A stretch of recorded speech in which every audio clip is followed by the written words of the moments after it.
going on, everybody? Kenny Bomb is in the building, and I know this is late, but I was out of town, thugging with my rounds. I couldn't find a spot to get this done, but I'm back. And Netherrealm Studios recently dropped a new Mortal Kombat 1 trailer on us. Now, of course, it gave us more questions than it gave us answers, but we at least got some new character reveals. And we gotta talk about them. I'm gonna be honest with y'all. Don't get mad at me. If you didn't come here for honesty, then I don't know what you're looking for. So let's get into it. But first, we did not get a Reptile reveal in this trailer, and I'm pissed. If you want to see Reptile in the next one, drop a like on this video. But don't forget to smash that subscribe button, because this will be your new favorite spot for everything Mortal Kombat. Well, you're going to have to compete with Dynasty and Uncaged Games, buddy. It's just hyperbole, guys. Relax. I'm over here doing it up. I ain't worried about nobody else. Let's get to that.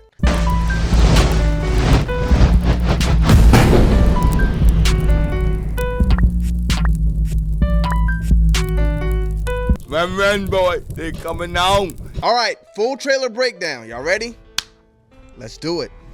Now, first off, we start off with Sub-Zero scaling this building, tower, whatever you want to call it, bridge. And I got a question. Why is Sub-Zero always scaling up these buildings or towers or bridge or mountains? I'm going to show y'all. Here's Mortal Kombat Mythology's Sub-Zero. We see him climbing, right? Let's look at another one. Shout out to Gamer's Little Playground for this clip, but look behind me. You see Sub-Zero climbing here again in Mortal Kombat vs. DC Universe. What is up with Sub-Zero always scaling these buildings? Am I missing something? Is this like a Lin Kuei thing? Let me know in the comment section. All right, I know that was a small thing, but I had to ask because I remember seeing that in Mortal Kombat vs. DC Universe in like an ad or something, and I always thought that was going to be like an open world Shaolin Monks type game, but it wasn't. So let's keep it moving.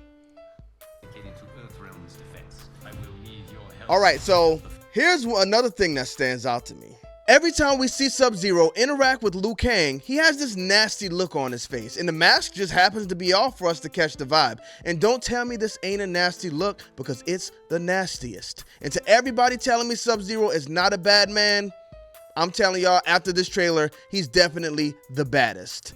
And y'all know I like that crazy speculation stuff, so let's take it one step further. Never mind, we'll save that one for later. Let's keep it moving.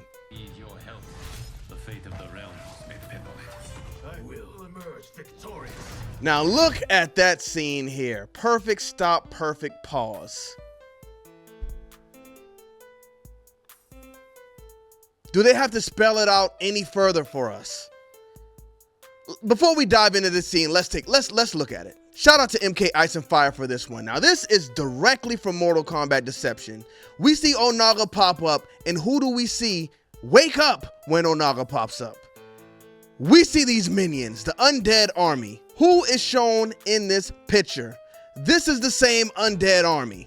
Now, could Shang Tsung and Quan Chi have control of this undead army? Sure. But after Mortal Kombat Deception, these guys are so synonymous with Onaga, I don't see them including them without him. So I think Onaga will definitely show up in this game in some way, shape, or form. A lot of people also sent me this figure on Twitter saying it was Shao Kahn chilling in the shadows, but I don't think that's likely at all. They would not let Shao Kahn slip through the cracks like that. When Shao Kahn is revealed, it's going to be a movie. Y'all better believe that. So here's a better shot of it. It's just an undead general. It's definitely not Shao Kahn, but he looks cool. He looks like he has the potential to be a playable character or maybe a cameo. We'll see.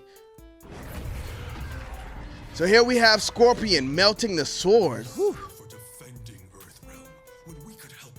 There's another strong plot point for Sub-Zero. Sub-Zero sounds like he wants to be God, and what happens when you want to be God? You get turned into Lucifer. Before we move forward, let's talk about Jax and Johnny Cage. I think Jax has a great design in this game. I love that they went with the Mortal Kombat 2 version of Jax. He kind of looks like Francis Ngannou, who's a bad dude, so that's a good thing. But why is Jax only a cameo? At this point, I don't think we have any black characters on the roster, which, I mean, build the game you want, but what are we doing? Johnny Cage, this is probably the worst Johnny Cage design we've seen so far. I don't know what they were thinking with this or what they were going for, but his face is really kind of annoying. He looks like a cartoon character's dad. I don't know. And then we got my boy Sub-Zero. Y'all know, tearing stuff up. I love this ice clone ability right here. But Cameo Scorpion is going to be a problem. Look how he pulled Sub-Zero out of the way. If you got a fatal blow and you try to use it and Cameo Scorpion comes and pulls the opponent out of the way and is fast enough, that's going to be a problem. And now we get the big reveal. Where there is smoke, there is fire. First time we see Smoke's design in this game. What do I think about it? I don't like it. All of these ninjas started off as palette swaps, and they all needed their own thing to kind of separate them from each other. And I think the long white hair was perfect for Smoke to make him stand on his own. Now, why take his white hair away? Who else in Mortal Kombat has long white hair besides Sindel? Nobody. That made him stand out aside from the other ninjas.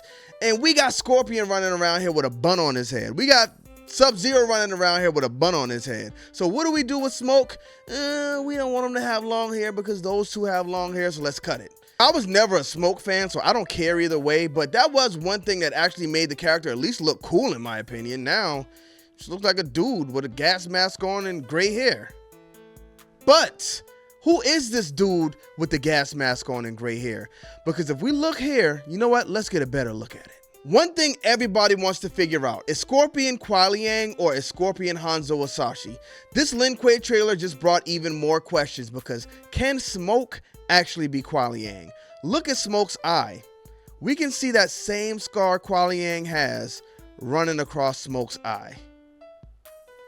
So it's actually possible that Scorpion might just be Hanzo Asashi because I think this could be Kuai Liang. Now, he does have more scars running across his face, but where this scar is kind of begs an interesting question. So there we have it. I've been talking about Mortal Kombat 12 since last year, and this is probably the character I see most pop up in the comment section that people wanted to see in this game. So I'm glad he made it in, even if I'm not a fan. I put up a poll to see if you guys were happy with the design. Over 85% of you guys are happy with it. So if y'all like it, I love it. Let's keep it moving. There's fire. Whatever it takes, I am with you. I think that's cool. I like the Smoke NATO. Now, this is interesting. We may not share blood, but we are brothers. That's something Noob Saibot and Sub-Zero go back and forth with all the time. So that was an interesting interaction between those two. We will achieve greatness. We can't abandon tradition. So here you hear a struggle between them as well. Sub-Zero says we will achieve greatness, and I'm not sure if that was Smoke or Scorpion. I believe it was Smoke. He said we can't abandon tradition. So Sub-Zero's trying to lead them down a different path. That's not going to end well. Lin Kuei, we have been expecting you. Now, if y'all heard that voice, that just confirmed another character for this game. Shout out to Evil Banana 202 for this one, but let's hear this voice. Obey, Scorpion. I will grind your flaws to polish. Payment will arrive in time. Keeper of the Emerald Light, comply, or you will both perish. There we go. That confirms Garrus is in this game. Is he playable or is he just in the story? I don't know. But they did say one other person would remember the old timeline other than Liu Kang. I think Garrus would definitely remember the old timeline. So we'll see what Garrus has to do in this game. But guess what, y'all? That's it for today. We're not going to go through the rest of the trailer right now. We're going to save that for tomorrow. But we will take a look at this second character. What did I think about that design? We'll have to see tomorrow. Thank y'all for tuning into this video. Don't forget to drop a like and smash that subscribe button. Come back for the next video. Bomb Squad. Let's get to that.